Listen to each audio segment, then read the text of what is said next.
Kia ora. How are we, team? Good, Dan. How are you? I'm very well, thank you. Good. Dan, was there ever at any point, maybe during the first wrestling practice, maybe when you were missing the family, did you ever regret this decision? Nah, there was never any regret. Obviously, getting my ass kicked for a couple of weeks in the wrestling room was it was good. I was like enjoying it the whole time. It's just my mentality it's my mentality with everything. I was saying it the whole camp, freaking attest to that. Well, bends doesn't break, and that's like the true like strength to my mentality. I got nothing's like set in stone. Like I can. There's always a bit of give and take. If you've got like this like a locked on opinion of yourself that you're like this indestructible monster, and then you get like out wrestled for 2 weeks straight, like you're obviously going to be, then you're going to have those self doubts. But I just had the confidence that it's going to come right, and it did. It came right. The last week was good. Came right, stuffing takedowns, feeling sharp, feeling strong, feeling fit. Everything come good, just as I expected it to. So kind of sort of back-to-back camps, right? I know the first one wasn't the most ideal camp, but was it nice to get that little break of days with Volkanovski and the partying, just to freshen you up before this one? Yeah, it's like a really cool mix. Like the last camp was obviously had its own struggles, but I didn't have those like hard rounds of sparring. I didn't have those grueling wrestling rounds, which I did this one. So when I came into this one, my body was fresh, my joints were fresh. I'm glad it wasn't 8 weeks of this. I'm glad there was only 3 weeks of this, because I'm sure I was starting to fall apart. So I was very glad that it was only like a 3-week camp. But I got those rounds in. So coming into this second camp, my body was fresh and it was good to go. How does this fight feel to you? How compared to the usual workload? What's the media been like for this one? Because from the outside looking in, it feels like a big fight. They were all pretty busy. They were pretty busy. Once you get to pretty much get to know everyone, it's kind of cool. They just like send you a message, and it's kind of just like you're having it's more like you're having a catch up with your mates than like you got to kind of think about it. I don't sit down and think about what I'm going to say or anything like that. It's just you just have a phone call with your mates a couple of times a week, and then all of a sudden there's videos up everywhere. Which do you think's better? Beating a guy that the fighters know is a legit guy, but the fans might not have cottoned on to yet, or a guy like Islam where they're already saying like this guy's a champion and he's got all the hype behind him? Which do you prefer to beat? Both. Yeah, all of them. Yeah, like that's you can't control everyone else's perception of a fight. Like I can't control the narrative of a fight. It's just painted the way it's painted. He's a mix of both. Like he's a guy that like a specialist, very very specialist skill set, was doing some pretty incredible things. Now he getting the last couple of fights, getting the recognition for it, which has obviously caught the attention of a lot of the elite level guys. Now it makes sense to get out there and fight him. Do you know who Hasbulla is? Yeah. Does it upset you that he's going to be here supporting Islam this week? Who's the other bloke? Who's the guy on my team? Abdu. Abdul's on my team. That's I got a horse on the race now. Now I'm training my boy. I'm training my boy Abdu. No word of a lie. I'm not even shitting you.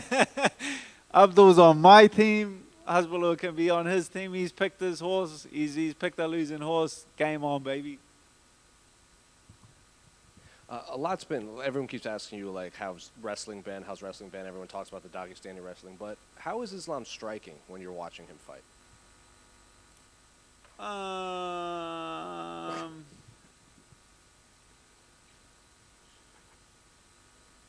Yeah, it's like, he's standing up. Sure. Yeah, he does some stuff. Yeah, cool.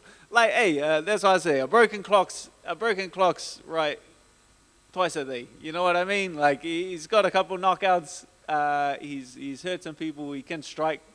Obviously, it's purely to set up his takedowns. Like that's genuinely what like his striking is, to set up his takedowns. Was there any actual conversation in making this a 5-round fight? I saw you guys tweeting about it. Towards Well, I the like kind of kicked the bucket, and then I got on a plane and come here. So I haven't run into any of the UFC higher ups. So I don't know. Like I've put it out there. If it gets switched, mate, they could switch it whenever. Like you're telling me ringing the bell 2 more times is gonna cause that much drama? Like it's not that difficult of a decision to make. I'm willing to do it. If the UFC want it, like let's get it done. He said it's going to be bad for me. I'm gonna take that as a yes. I'm gonna take that as he's game for 5 fights. So whether they do it now, whether they do it tomorrow, whether they do it after weigh-in, whether I get to the venue on Saturday night and they say no, it's 5, not 3 rounds. Like good to go. Like I'm game for that. Let's do it. And we spoke with Drew Dober before his fight, and even there was that stretch of time when people thought maybe Michael Chandler would fight him for his debut, they said their DMs just blew up with Russian fans threatening their lives, saying you're going to die, this and that, when they were just tied to a fight with Islam. How did your DMs react when you finally got this fight? Mate, I've had Russians in the DMs for a long time, but I don't know where that would have possibly started, but it's been for years. I've had years. I'm immune to it. Honestly, like you're just barking up the wrong tree if you think you're gonna get under my skin with any computer talk. Like a computer's computer, you know what I mean? Like face to face is a whole different story. And then yeah, not many tough guys in your face. Hi Dan. The first question is, I think it's been a long time since you had normal preparation for a fight. Even it seems like every camp is doomed in a way. So did you miss having a normal, proper preparation? I've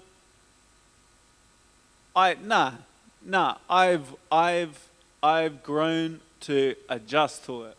Like that's like one of the major lessons that I took from like the losses was like coming through those losses. If I were to sit back and think, oh man, if everything was perfect, I would have won those fights. I feel like that's the wrong way to look at it. Instead of changing the circumstances leading up to the fight, I just changed my attitude towards it. Whereas initially after that I was like, man, the next one I want a full camp, I want this, I want my coaches, I want everything to be perfect. And then I came to the realization that I need to give up on that because these are pandemic times. We need to keep the ball rolling. I want to get out there and compete. I need to change my attitude. That's what I did. So I went away and I changed my attitude. And championship mentality, and a champion can adjust whether it's in a fight. A champion can adjust whether it's in training. So that's what I did. No matter what these challenges are, I have a championship mentality, and I adjust to it, and I evolved past it, and I made it work. And I did that with the last fight, and I did it with this fight, where I have absolutely no excuse, regardless of these circumstances. I am 100% confident in my preparation for this fight, and I'm excited to go out there and put on a show. And you're becoming a fan favorite with every that kind of decision and the fight. But I wonder how your family reacts to these things. To being to taking the next fight like right after the previous. Oh, my family knows me. They know me. They don't give me too much credit for it. They still think I'm an idiot, but nah, they're cool. Like the family's good. They get behind you and support you. They're just excited to see me do well. As long as I'm in a good place, which I am, like in a good place physically, in a good place mentally, it ain't. And there's nothing to it but to do it. I'm just excited. So once they see my enthusiasm for it, then they obviously support it. Okay, and last one from me. I think this fight is like hidden gem on the card, right? People expect fireworks. After studying Islam, do you think that the hype is real about him, or he's overrated? Nah, I think that's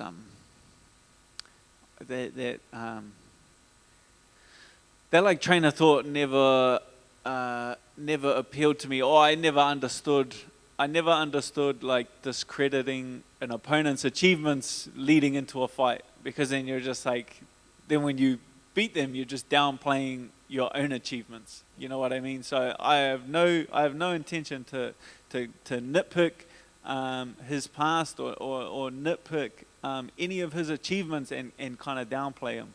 That's not even how I approach it mentally. I want to fight him. I want to fight him because he is a specialist. I want to fight him because there is so much intrigue. I want to fight him because he is considered the best grappler in the division. I want to fight the best people in the world, and he is considered one of the best people in the world. That's why I want to fight him. I don't want to fight him because I think he's an easy target or anything like that. So yeah, I'm not. Never, doesn't make sense to discredit him. So I 100%. He's deserved everything he's achieved.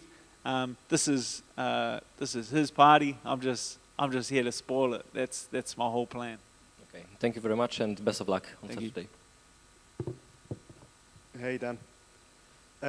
We've seen you in the gym and doing some training in Dubai. What are your experiences of the UAE, and how much you're looking forward to fighting in Abu Dhabi on Saturday? Oh yeah, for sure. Like well, I got stuck here after my last fight for 4 or 5 weeks, and I made the most of it. Went to TK MMA, and had great experiences. A good team. It's like you can definitely feel it. Like it's just a bustling.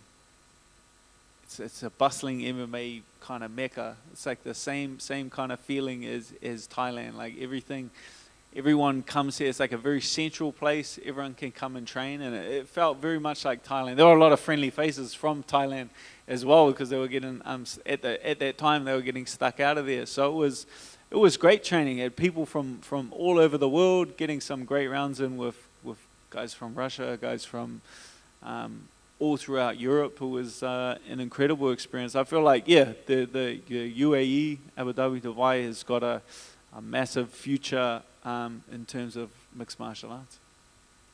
We've seen in the past a real vociferous, big support for the Russian and Dagestani fighters. How much do you relish the opportunity to walk into a kind of away fixture? Oh, I love it. I love, they're equally as exciting to me, whether it's main eventing a sold-out show in your hometown or going out there and everyone's like, everything is energy, whether there's 10, 20,000 people screaming for you in support, or there's 10, 20,000 people wanting your blood. Like, both of those get me just as excited. I relish this opportunity like nothing else. Like that's the way I'm approaching this fight. Is that I'm coming over here to the foreign shore, away from home, and I'm coming to spoil the party. I'm coming to raid these shores and take all this gold back to Las Vegas. That's where I'm going. Cool. All the best. Thank you. Hi, Dan. Yo. Is there an update on New Zealand and when you can get back home after this weekend? No. Nah, they have so it's like a lottery. You just enter the lottery. I think there've been like four or five since I took the fight, and no dice. I'm just focusing on. So after this fight, I go back to Las Vegas.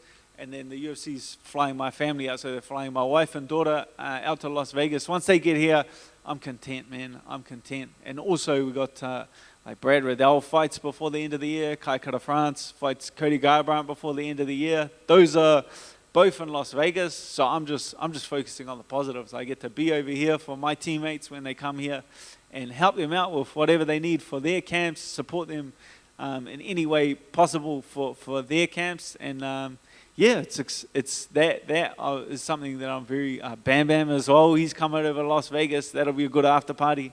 There's nothing but positives. That's all I'm thinking of. And then as soon as New Zealand will let me back in, I'm sure I'll return back to New Zealand. What sort of plans do you have with your family in Las Vegas throughout the rest of the year?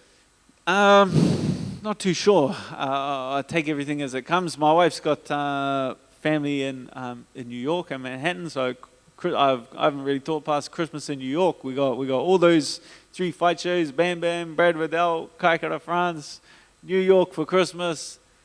Israel's up in February. I'll be on that card as well. Let's get it going. Like the future is bright. Is there an update on City Kickboxing and whether on the relocation to America to sort of bypass or circumvent restrictions on getting back into the country? Yeah, well, that's like Kai and Brad. That's 2 more guys that are stuck here. Both of those guys don't have vouchers to return home, so that's 2 more guys that are stuck here before the end of the year. But in terms of like the decision on that, that's above my pay grade. I'm not. that's for our coaches and our our management teams to kind of figure that all out. That's yeah. Thanks, Dan. No worries. What's up, Dan? How you going? I'm doing great, and you? Not bad. I'm from Russia. Moreover, my name is Islam as well. So Nice. the question is, I've noticed that you are a huge betting underdog in this fight. So please name 3 arguments not to bet against you. Not to bet against me. I don't feel like it's my place to try and convince people how I'm going to win. They can go back and watch my fights, and they'll know that that's not. I don't want to change the line too much before the boys get their money down in on me. You know what I mean? Like it's time for the boys to make some money. Like I'm gonna throw a few dollars down on myself as well. Like I don't want that line to shift too much before I get my money in. So yeah, it's not my place to justify. I'm relishing that. 4-1. Oh, baby, we're getting paid. Thank you, sir. No. Thank you.